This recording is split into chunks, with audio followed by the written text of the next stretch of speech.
Assalamualaikum warahmatullahi wabarakatuh. Perkenalkan, nama saya Apni Hoiriada Sopang, NIM 2040200124. Baiklah, di sini saya akan menjelaskan 5 materi mengenai mata kuliah Pembangunan Ekonomi Islam. Materi pertama, saya akan menjelaskan tentang pembangunan ekonomi Islam dalam perspektif Islam.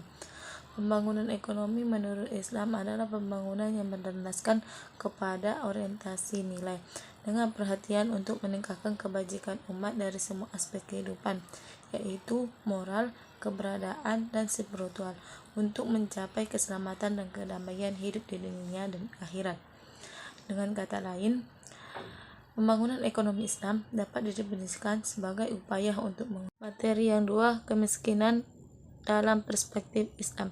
Kemiskinan merupakan ketidakmampuan seseorang ataupun kelompok masyarakat untuk memenuhi kebutuhan hidupnya secara layak dan memadai. Definisi kemiskinan dalam perspektif Islam juga mengacu kepada ketidakmampuan seseorang dalam memenuhi tuntutan kehidupan yang paling minimum, khususnya dari aspek pendapatan. Kemiskinan dapat dibedakan menjadi beberapa jenis, yaitu kemiskinan relatif dan kemiskinan absolut. Kemiskinan relatif merupakan kondisi kemiskinan karena pengaruh kebijakan pembangunan yang belum mampu menjangkau seluruh lapisan masyarakat sehingga menyebabkan ketimpangan distribusi pendapatan.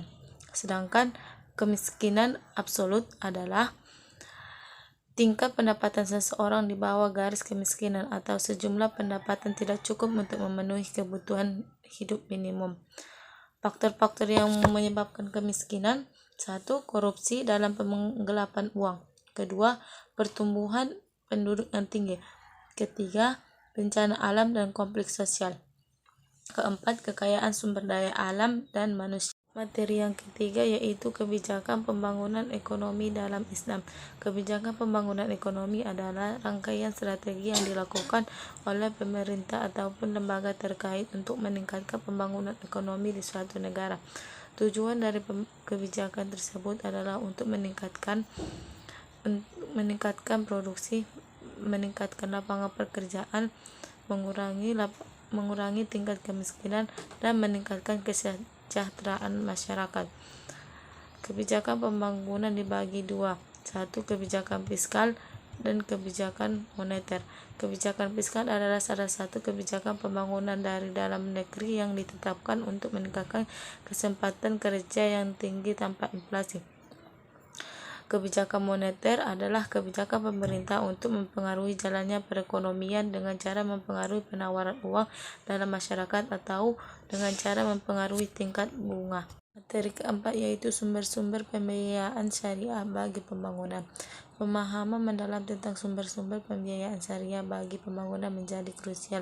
Oleh karena itu, untuk mengeksplorasi berbagai sumber pembiayaan syariah yang dapat digunakan untuk mendukung pembangunan ekonomi yang berkelanjutan.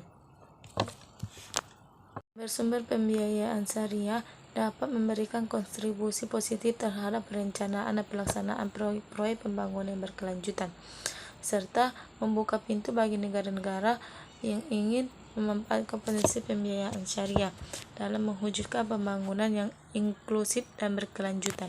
Materi kelima yaitu peran keuangan Islam, zakat, hibah, dan wakaf dalam pembangunan ekonomi Islam.